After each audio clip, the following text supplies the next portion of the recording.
नमस्ते मित्रांनो, तुम्ही बघत आहात डीजे मराठी लेक्चर. आणि आज आपण बघणार आहोत क्रियापदांचे प्रकार. यापूर्वी आपण क्रियापद काय हे बघितलं होतं. त्यातील कर्ता कर्म कसा ओळखायचा तेही बघितलं होतं, तेही अभ्यासलं होतं. आज आपण बघणार आहोत क्रियापदांचे प्रकार. क्रियापदांचे प्रकार चार प्रकारे असतात. क्रियापदाचे चार प्रकार असतात. एक सकर्मक, दुसरा अकर्मक, तिसरा संयुक्त. कुठला असतो? संयुक्त क्रियापद. आणि चौथा सहाय्यक क्रिया. कोणतं? तर सहाय्यक क्रियापद. असे चार प्रकार असतात. पहिला अभ्यास करणार आहोत आपण सकर्मक आणि अकर्मक. यापूर्वी आपण कर्ता कर्म कसे ओळखायचे हे बघितलं होतं. क्रियापद काय आहे हे ओळखलं होतं, हे बघितलं होतं. बघा, आपण वाक्य बघणार आहोत. पुढील वाक्यात वाचा व कर्ता कर्म क्रियापद ओळखून प्रत्ययात लिहा. बघा, तेजवंत तेजवंत फुटबॉल खेळतो. पहिलं वाक्य आहे, तेजवंत फुटबॉल खेळतो. त्यातला खेळतो हा क्रियापद आहे. खेळतो काय? क्रियापद आहे. बरोबर आहे. आता बघा, शिक्षक कविता गातात. यातला क्रियापद कोणता आहे? तर गातात. निशा निबंध लिहिते. निशा निबंध लिहिते. क्रियापद कोणता आहे? लिहिते. चौथा बघूया. जोसेफ रस्त्यात पडला. जोसेफ रस्त्यात पडला. तर पडला काय? तर क्रियापद आहे. पाचवा शब्द बघूया. वाक्य बघूया. दादा घरी आला. याचा क्रियापद कोणता? घरी. क्रियापद कोणता? तर आला हा क्रियापद आहे. सहावा, सुरेश उद्या पुण्याला जाईल. सुरेश उद्या पुण्याला जाईल. इथं क्रियापद कुठला? तर जाईल हा आहे. क्रियापद कुठला? जाईल आहे. बघा, आपण क्रियापद ओळखले. आता कर्ता कर्म कसं ओळखायचं? तर क्रियापदाला कोणता प्रश्न विचारायचा? कोण हा प्रश्न विचारायचा. आपल्याला काय मिळेल? कर्ता मिळेल. आणि क्रियापदाला काय हा प्रश्न विचारायचा? जो उत्तर मिळेल तो आपला कर्म असेल. बघा, तो खेळतोला कोण हा प्रश्न विचारा? कोण खेळतो? तेजवंत. तेजवंत काय झाला मग? कर्ता झाला. खेळतो ते काय? खेळतो ते काय? तर फुटबॉल. फुटबॉल हा कर्म झाला. आता बघा, शिक्षक कविता गातात. शिक्षक कविता गातात. यामध्ये बघा, यामध्ये गातात हा क्रियापद आहे. गातात हा क्रियापद आहे. तर गातातला तुम्ही प्रश्न विचारा. कोण गातात? तर शिक्षक. तर काय गातात? तर कविता. कर्म मिळतोय. कर्ता आणि कर्म दोन्ही मिळतात. त्याला लिहिते. बघा, निशा निबंध लिहिते. लिहितेला विचारा चला फटाफट. तुम्ही विचारा. काय येईल? कर्ता काय येईल? निशा येईल. आणि कर्म काय येईल? तर निबंध असेल. कोण लिहिते? निशा. काय लिहिते? निबंध. काय ते? तर निबंध. लिहिते ते काय? निबंध. जोसेफ रस्त्यात पडला. यामध्ये पडला कोण? तर जोसेफ. पडले ते काय? उत्तर मिळत नाही. पडले ते काय? तर उत्तर मिळत नाही म्हणजे कर्म नाही आहे. जोसेफ रस्त्यात पडला, यात कर्म नाही. दादा घरी आला. बघा, दादा घरी आला. आला काय? तर आला काय? आला क्रियापद आहे. कोण आला? दादा. दादा करताय. आले ते काय? आले ते काय? उत्तर मिळते तुम्हाला. आले ते काय? नाही. म्हणजे याच्यात पण कर्म नाहीये. बघा, दादा घरी आला, यात पण कर्म नाहीये. सुरेश उद्या पुण्याला जाईल. कोण जाईल? तर सुरेश. जाईल ते काय? उत्तर मिळत नाही. जाईल ते काय? तर उत्तर मिळत नाही. म्हणजे वाक्यात 4, 5, 6 वाक्यात कर्मच नाहीये. कर्ता सर्वकडे आहे, पण कर्म नाहीये. बरोबर आहे? शिकूया आता. चला. जिथं कर्म नसतो किंवा कर्म असतो, याला काय म्हणतात? तर आपण 6 उदाहरणे शिकवलो होतो. 6 उदाहरणापैकी 3 उदाहरणामध्ये कर्म आहे आणि 3 उदाहरणामध्ये कर्म नाही. ज्या उदाहरणामध्ये किंवा ज्या वाक्यामध्ये कर्म आहे, कर्म आहे, त्या वाक्याला आपण सकर्मक म्हणणार. ज्या वाक्यात कर्म आहे त्याला सकर्मक आणि ज्या वाक्यात कर्म नाही त्याला अकर्मक. कर्म असलेले क्रियापद त्याला सकर्मक आणि कर्म नसलेले क्रियापद त्याला अकर्मक म्हणणार. त्याची व्याख्या काय बघा, ज्या क्रियापदांचा अर्थ पूर्ण करण्यासाठी कर्माची गरज असते ती सकर्मक क्रियापदे होय. ज्या क्रियापदामध्ये अर्थ पूर्ण करण्यासाठी कर्माची गरज लागत नाही त्यांना अकर्मक क्रियापदे होय. ती अकर्मक क्रियापदे होय, म्हणजे त्याला अकर्मक क्रियापदे असे म्हणतात. तुम्हाला समजलं असेल की सकर्मक क्रियापदे आणि अकर्मक क्रियापदे याच्यातील डिफरन्स कळला असेल तुम्हाला. काही उदाहरणे बघूया. चला, आई भाकरी होते, गणेश रस्त्यात पडला, उद्या दिवाळी आहे, अनुराधा पत्र लिहिते, सुरेखाचे डोके दुखते, गायी झाडाखाली बसल्यात, गायी झाडांखाली बसल्या. यामध्ये आपल्याला सकर्मक आणि अकर्मक क्रियापदे ओळखायची आहेत. आई भाकरी करते, करते ते काय, करते ती कोण, आई, बरोबर आहे. करते काय, करते ते काय, भाकरी, म्हणजे याच्यात अर्थ आणि कर्म आहे. कर्म आहे, भाकरी कर्म आहे, म्हणजे हा सकर्मक क्रियापद. गणेश रस्त्यात पडला, काय येणार सांगा. पडले ते काय, नाही मिळत, नाही मिळत म्हणून अकर्मक. कर्म मिळत नाही, वाक्यात कर्म मिळत नाही म्हणून अकर्मक. तिसरा बघा, तुम्ही आता बघा, चला, आहे, आहेला प्रश्न विचारा, उत्तर मिळतोय तर नाही मिळत, अकर्मक क्रियापद आहे. तिसरा पण अकर्मक क्रियापद. अनुराधा पत्र लिहिते, लिहिते ते काय, लिहिते ते काय पत्र, उत्तर मिळतोय म्हणून सकर्मक. सुरेखाचे डोके दुखते, सुरेखाचे डोके दुखते, दुखते तोय काय, ओके, उत्तर मिळतोय सकर्मक. गायी झाडाखाली बसल्या,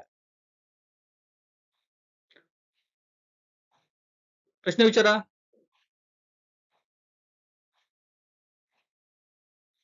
कोण बसल्या, तर झाड्यात गायी बसल्या, काय बसल्या, उत्तर मिळत नाही. बघा, कर्म मिळत नाही म्हणून हा अकर्मक क्रियापद. तुम्हाला ओळखता आला पाहिजे सकर्मक क्रियापद किंवा अकर्मक क्रियापद कोणते, अशी प्रश्न तुम्हाला विचारले जातात. आता आपण शिकणार संयुक्त क्रियापद. आपण सकर्मक आणि अकर्मक शिकलो, आता संयुक्त क्रियापद म्हणजे काय शिकूया. खालील वाक्य वाचा व अधोरेखित शब्दांचे निरीक्षण करा. खालील वाक्य वाचा आणि अधोरेखित शब्दांचे निरीक्षण करा. क्रीडांगणावर मुले खेळत खेळू लागली, क्रीडांगणावर मुले खेळू लागली. मीना पुस्तक वाचत आहे. सरिताने सर्व अभ्यास करून आणला. त्यातली खेळून आली, खेळून लागली, खेळू लागली, हे काय झाले, क्रियापद झाले. क्रीडांगणावर मुले खेळू लागली, मुले खेळू लागली, हे काय, खेळू लागली, हे क्रियापद आहे. मीना पुस्तक वाचत आहे, याच्यातील वाचत आहे हे क्रियापद आहे. सरिताने सर्व अभ्यास करून आणला, त्यात करून आणला हे क्रियापद आहे. यांना आपण संयुक्त क्रियापद असे म्हणतो. त्यात खेळू आणि लागला दोन क्रियापदांचा वापर केलेला आहे. बघा, खेळू आणि लागला, खेळू आणि लागली, वाचत आणि आहे, किंवा करून आणि आणला.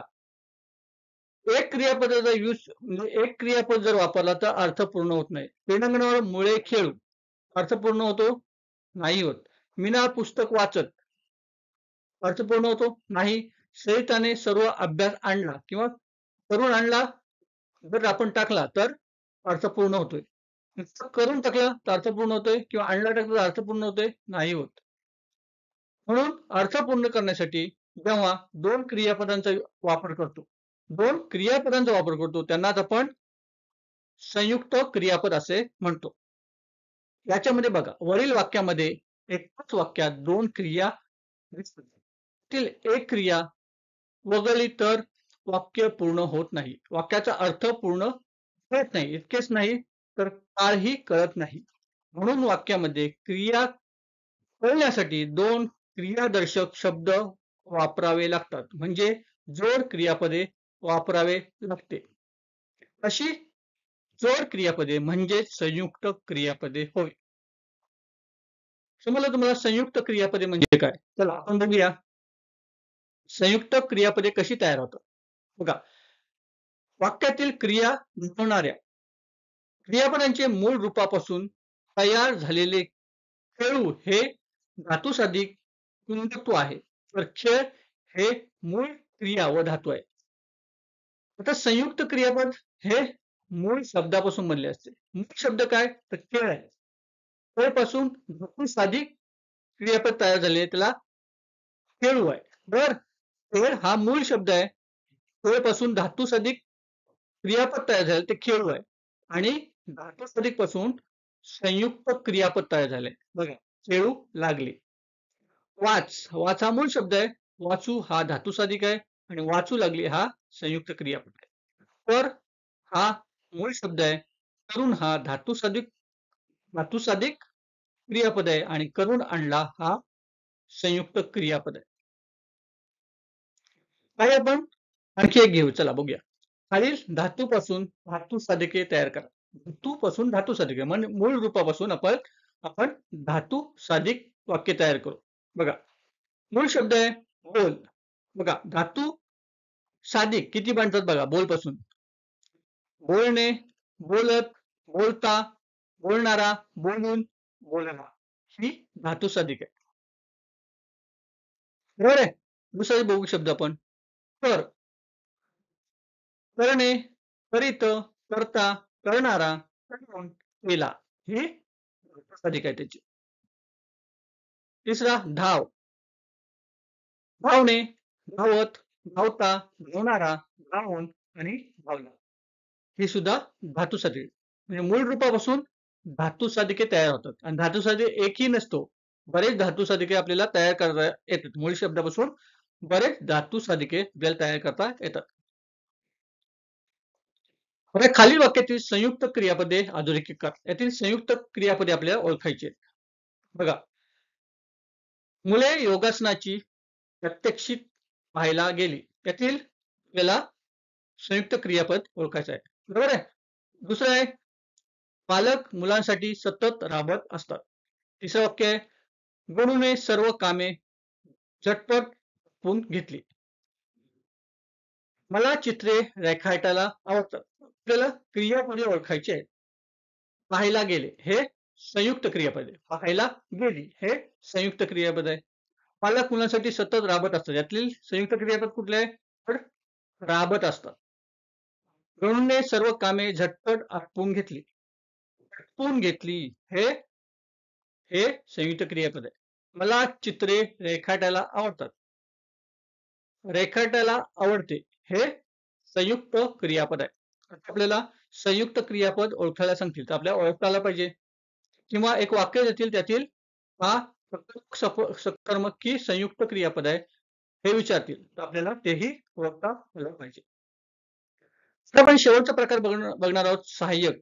सहाय्यक खालील पूर्ण करा. बघा सहाय्यक क्रियापद आणि आपण बघितले सहाय्यक क्रियापद बघूया आता. संयुक्त आणि सहाय्यक क्रियापद हे एकदम बघूया. संयुक्त मध्ये सहाय्यक क्रियापद लपलेले असते. बघा उदाहरण बघा सुरेश समुद्रात पोहू शकतो. सुरेश समुद्रात पोहू शकतो. चोर पोलिसांना पाहून पळाला. आरोपीला आपली बाजू मांडू दे. पोस्टमन हल्ली रोज येऊ लागला. त्यामध्ये आपले मुख्य धातूचे कुंदत्व पहिले बघायचे.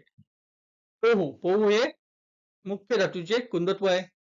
सहाय्यक कुठला आहे तर शकतो हे सहाय्यक क्रियापद आहे आणि पोहू शकतो हे संयुक्त क्रियापद आहे.